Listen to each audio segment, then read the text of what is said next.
बच्चों, आज हम लोग रहस्यमयी जादू की कहानी सुनेंगे। इस जादू की कहानी से हम लोग कुछ ज्ञान की बातें भी सीखेंगे, जिसे हम लोग अपने जीवन में अमल करके अपने जीवन को सफल बना सकते हैं और एक अच्छे व्यवहार के व्यक्ति बन सकते हैं।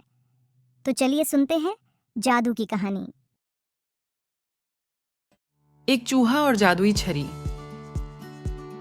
एक दिन की बात है, एक जंगल में एक चूहा था जिसके पास एक जादुई छड़ी थी। उस छड़ी का नाम था आबरा का डाबरा। इसका उपयोग चूहा किसी चीज को बरी करने के लिए करता था। उदाहरण के लिए, खेत में एक पतला और छोटा पौधा है। चूहा छड़ी को पौधा के सामने रखकर और हिलाकर कहता, आबरा का डाबरा, बरो बरो बरो। छोटे पौधे लंबे और मजबूत हो जाता है। किसी दिन चूहा घूम रहा था। घूमते घूमते वो खरगोश की माँ के घर पहुंचता है। खरगोश की माँ चिंतित होकर अपने खेत में देख रही होती है। चूहा पूछता है, क्या हुआ आंटी? इस पर खरगोश की माँ कहती है, गाजर अभी अभी जमीन से निकली है और बच्चे गाजर को खाने के लिए चिल्ला रहे हैं। चूहे ने कहा। चिंता मत करो, मुझे इसे देखने दो।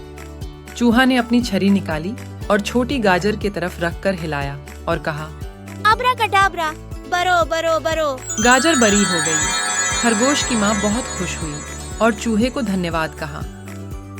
एक दिन चूहा, शेरू और खरगोश मैदान में खेल रहे थे। अचानक भारी बारिश होने लगी तो तीनों वहां से भागने लगे। भागते भागते चूहे को एक छोटा सा मशरूम मिला।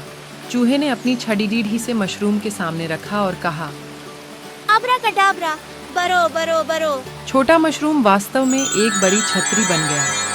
चूहा, शेरू और खरगोश सभी बड़ी छतरी के नीचे छिप गए।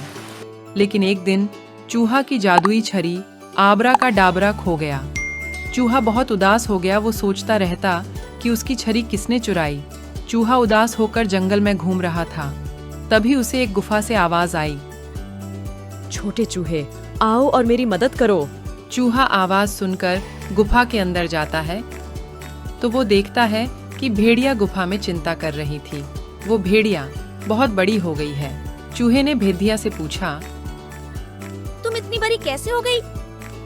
मैं तुम्हारे छड़ी को आजमाना चाहता था तो मैंने तुम्हारी छड़ी चुरा ली और छड़ी को अपने पैर में सटाकर कहा, आबरा का डाबरा, बरो बरो बरो, और मैं इतना बड़ा हो गया। चूहे ने छड़ी को उल्टा पकड़ा और भेड़िया के सामने रखकर छड़ी को हिलाया और कहा, आबरा का डाबरा, सिकुरो सिकुरो सिकुरो। और जैसा कि हम लोग जानते थे, भेड़िया फिर से छोटा हो गया। चूहे को पता था कि छड़ी को उल्टा रखकर बोलने से वह चीज को सिकोड़ देगी। यह छड़ी चूहे को फिर से मिल जाती है और वो बहुत खुश हो जाता है। Moral of the story. तो बच्चों, हमें इस कहानी से ये सीख मिली कि हमें बिना पूछे किसी का सामान नहीं लेना चाहिए और ना ही उसका उपयोग बिना जाने करना चाहिए, क्योंकि बिना पूछे और बिना जाने किसी चीज को लेने और उपयोग करने से उसका नुकसान हमें ही उठाना पड़ता है। पिंकी और जादुई झाड़ू। एक दिन की बात है, एक घर में पिंकी अपने दादी और अपने एक कुत्ते के साथ रहती थी। पिंकी एक अच्छी लड़की थी। उसे अपने कुत्ते के साथ खेलना पसंद था। कुत्ते का नाम था शेरू। एक दिन जब पिंकी शेरू के साथ खेल रही थी, खेलते खेलते इधर उधर भाग रही थी, तभी पिंकी को एक गुप्त कमरा दिखाई दिया। वो कमरे के अंदर गई तो उसने देखा कि कमरे में एक झाड़ू था। शेरू झाड़ू के पास जाकर उसे पिंकी की ओर धकेलने लगा। पिंकी उत्सुक थी। पिंकी ने पूछा, तुमने झाड़ू को धक्का क्यों दिया? शेरू ने कहा, झाड़ू के पास आओ, यह एक जादुई झाड़ू है। ये तुम्हें जहाँ चाहे वहाँ ले जा सकती है। जब मैंने शेरू को बोलते हुए सुना तो मुझे बहुत आश्चर्य हुआ। सारा ने पूछा, आप बोल सकते हैं? शेरू ने कहा, हाँ, मैं एक जादुई कुत्ता हूँ। इस झाड़ू पर ऊपर चढ़ो। पिंकी झाड़ू पर बैठ गई। पिंकी हवा में उड़ने लगती है। पिंकी ने कहा, जादुई झाड़ू, मैं बादलों को छूना चाहती हूँ। जादुई झाड़ू पिंकी को ऊंचा उड़ाकर बादलों के पास ले जाता है। पिंकी बादलों को छूकर बोलती है,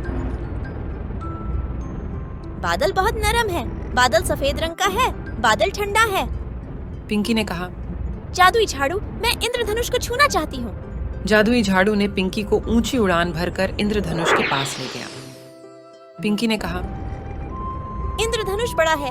इंद्रधनुष में 7 रंग होते हैं, लाल, नारंगी, पीला, हरा, नीला, बैंगनी और नीला।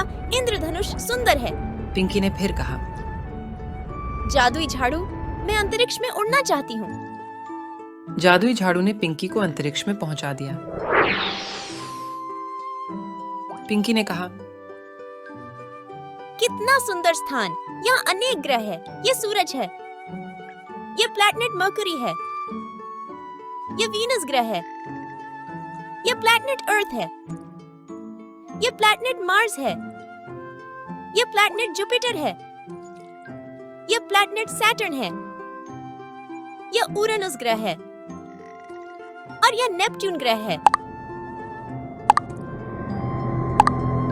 पिंकी ने कहा। अरे देखो, एक बड़ा एस्टेरॉइड हमसे टकराने वाला है। चलो यहाँ से चले जाओ।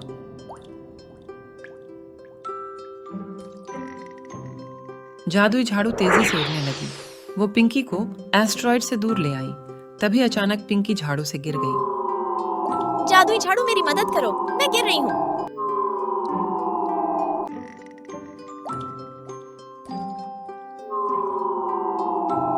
पिंकी गिरती रही। आखिरकार पिंकी अपने बिस्तर पर गिर पड़ी। पिंकी ने अपनी आंखें खोली तो देखा। ओह, मैं अपने कमरे में हूँ। क्या मैंने सपना देखा? अचानक शेरू बिस्तर पर कूद पड़ा। पिंकी को एहसास हुआ कि यह सिर्फ एक सपना है। वह मुस्कुराई और शेरू को गले लगा ली।